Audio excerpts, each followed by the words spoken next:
सलोनी, तुम अभी ऑफिस में हो। तुम्हें पता है कि आज हमें विजय की सगाई में जाना है, फिर भी तुम अभी तक नहीं आई।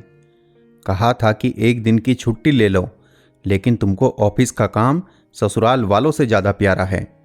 फोन पर ही संजय सलोनी पर नाराज होकर बोला, संजय, मैंने तुम्हें सुबह ही बता दिया था कि मैं सगाई पर नहीं जाऊंगी। तुम्हें बुलाया है तो तुम जाओ। सलोनी ने धीरे से कहा और फोन रख दिया। उसके फोन रखते ही संजय फिर उसे कॉल करने लगा। आखिर तुम चाहती क्या हो? सबके सामने तुम मेरी इज्जत का तमाशा बनाना चाहती हो? सोचो, छोटे भाई की सगाई हो रही और इकलौती भाभी पहुंचे ही नहीं तो उसके ससुराल वाले क्या सोचेंगे? क्या सोचेंगे और क्यों सोचेंगे? अरे, दूल्हा की दुल्हन है, दोनों के ससुराल पक्ष से सास ससुर है और भाई है ही, तो भाभी को कौन पूछेगा? आप बेकार की बात मत सोचिए और जाइए। अरे हाँ, आपकी ड्रेस प्रेस करके बेड पर रखी है, अच्छे से तैयार होकर जाइएगा।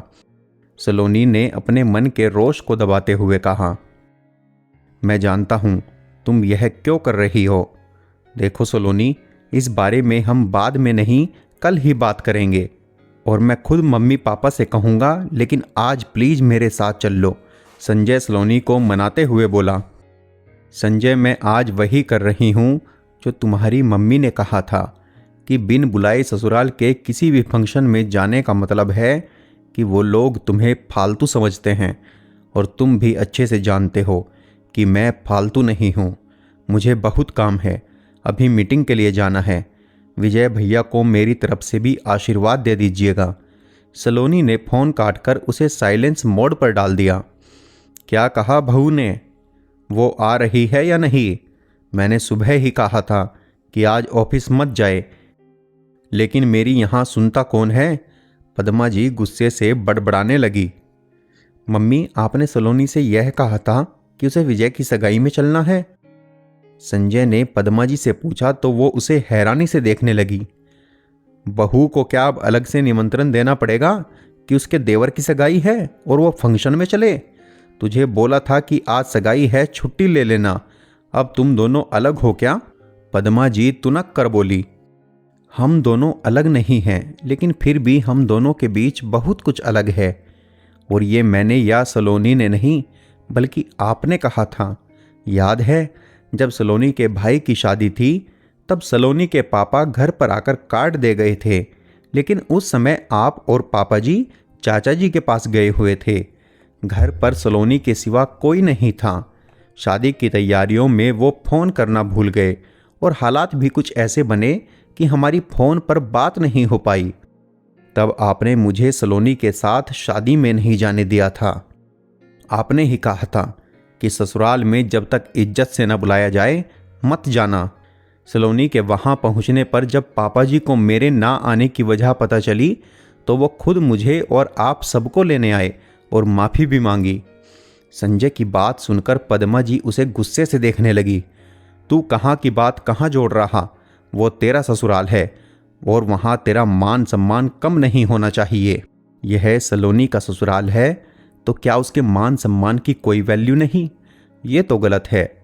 दामाद की इज्जत अनमोल है और बहू की इज्जत का कोई मोल नहीं। आपने जिस हक से मुझे कहा कि भाई की शादी है, हर फंक्शन में आगे रहना है, तो बहू से क्यों नहीं कहा कि तुम्हारे देवर की शादी है? भाभी का फर्ज निभाने के लिए तुम्हें सभी फंक्शन में सबसे आगे रहना है। आपने मान लिया कि वो तो बहू है, उसे तो बिना कहे ही सब जिम्मेदारी निभानी होगी। संजय की बात सुन पद्मा जी सोच में पड़ गई। क्या सोच रही हो भाग्यवान? बहू को फ़ोन करके हक से उसे डांट लगाओ और तुरंत फंक्शन में पहुंचने को कहो। नीरज जी ने पद्मा जी से उसका फ़ोन लिया और सलोनी को फ़ोन लगा दिया। बहू, काम तुरंत बंद करो और सगाई में आ जाओ। अपनी बड़ी बहू के बिना मैं छोटी बहू का स्वागत कैसे करूंगी? और हाँ, मैं माफ़ी नहीं मांगूंगी। बोलो तो उसके बदले तुम्हारे साथ म्यूज़िक पर कमर जरूर हिला लूँगी। अब ज़्यादा इंतज़ार मत करा, जल्दी आ जा। पद्मा जी बोलते बोलते भावुक हो गई। भावुक तो सलोनी भी हो गई थी। उसने फ़ोन पर ही कहा, नहीं मम्मी जी, अब कभी देर नहीं होगी। दामाद की इज्जत का ख्याल रखना अगर ससुराल वालों का फर्ज है तो यह फर्ज बहू के लिए क्यों नहीं? बात अगर बराबरी की है तो बिना बुलाए बहू भी ससुराल के फंक्शन क्यों अटेंड करें? वो यह नहीं कहती कि उसका मनुहार करें, वो तो बस यही उम्मीद करती है कि एक बार प्यार से बोल दे कि सब तुम्हें ही करना है क्योंकि तुम्हारे घर का फंक्शन है। दोस्तों, आपके इस बारे में क्या विचार हैं? आपको यह कहानी कैसी लगी हमें कमेंट करके ज़रूर बताएं। अगर कहानी आपको पसंद आई हो तो कहानी को लाइक व शेयर करना ना भूलें।